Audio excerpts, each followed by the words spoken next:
Ivan and Junior, may quick question ako para sa inyong dalawa. If namumuhay pa kayo during Spanish colonization, anong pipiliin nyo? Barel o ballpen? Revolution or reform? Depende. May wifi ba? Kasi kung wala, baka revolution na lang. Grabe naman agad. Pero seryoso, that question actually connects to our topic today, no? Because that was exactly the debate during results time. Tama ka dyan, Junior, because while some Filipinos believe in armed revolution, one man believed that ideas could be more powerful than violence, and that was Jose Rizal. Pero alam niyo naman, there's still a real questions here. Was Rizal really that unique? Because historian like Renato Constantino actually argued that Rizal did not single-handedly awaken nationalism because many Filipinos were already resisting against Spain. So today, we're just not praising Rizal, we're also asking a deeper question. What exactly did Rizal say? Why did his ideas matter? And why do we still study him because of the Rizal Law? And more importantly, was Rizal the right to reject violence when oppression was everywhere?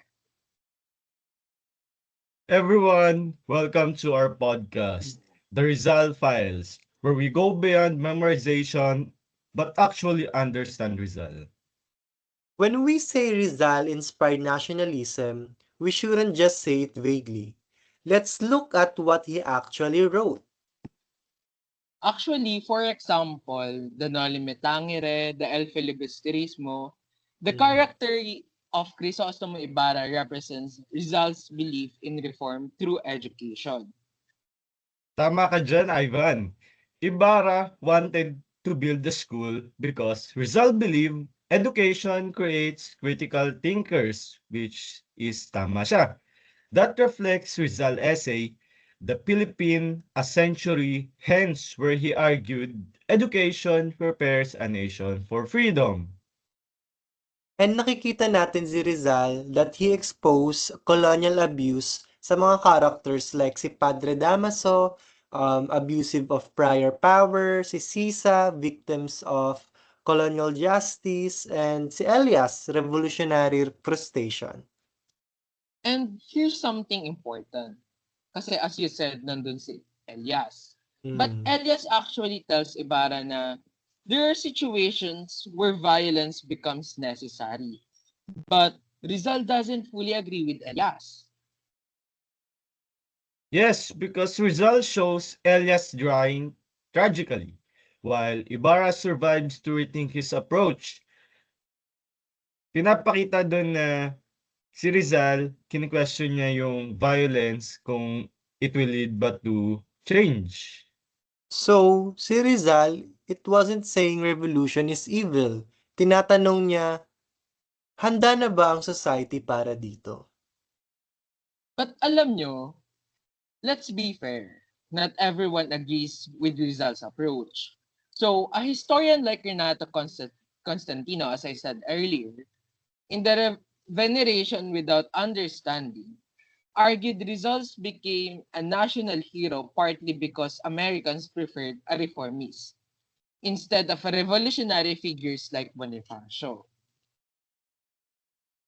Basically, Constantino said Rizal was safer, Bonifacio was dangerous. Pero may malalim na question dito eh. Does rejecting violence means Rizal was weak? Or he was thinking long term?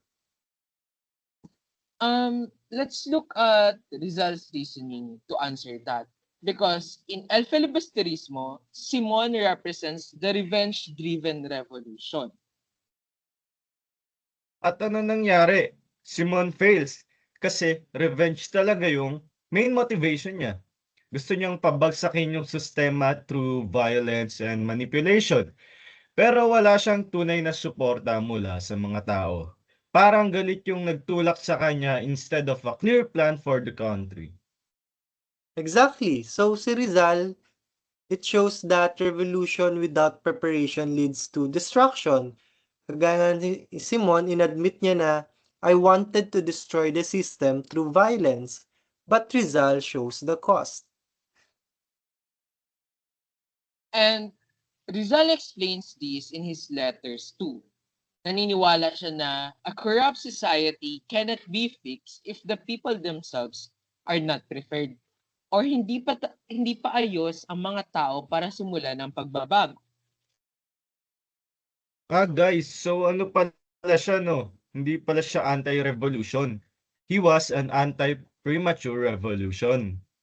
Yes, dahil according to Lisandro Claudio Inocé Rizal, liberalism and the paradox of coloniality, Rizal believed liberal reforms failed because colonial systems were never designed to treat natives equally. Meaning, kahit gusto ni Rizal ng reform, pero ang system itself was unfair and biased. However, kaya gusto niya maayos ito at matama ito.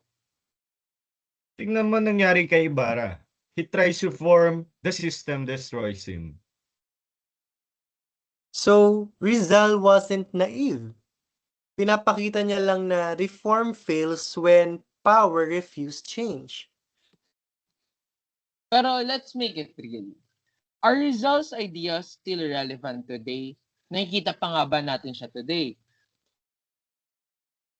Let's be honest, corruption, inequality, ano pa, education problem, sounds familiar, right?